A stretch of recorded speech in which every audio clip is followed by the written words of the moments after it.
I was sitting in a restaurant and having dinner, and my son sends me a picture of a letter that was in the mail. And I saw that it was from a notary in Germany.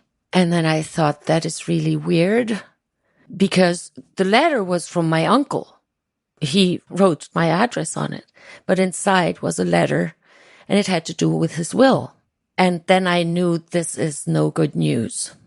And I knew that moment that he passed. And there in that restaurant, feeling that sorrow, I was not surrounded by loving people. The restaurant owners and the waiters, they were extremely loving. But the people sitting at the table with me displayed a kind of behavior that was so shocking for me. That was when I knew I need to write that book. And so I sat down and I wrote that book in 6 weeks. I cannot count how many nights I did sleep, because most of them I did not.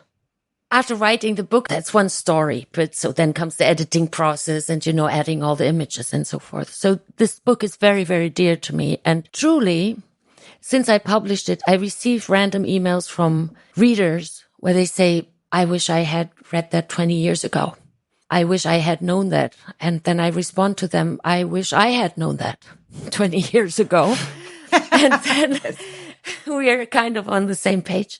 Yes, so love is a topic that is the most written about, sung about, the most poetry, the most artistic expressions and paintings and sculptures. It is sought after. Everyone I know wants love in their life. It's life's elixir.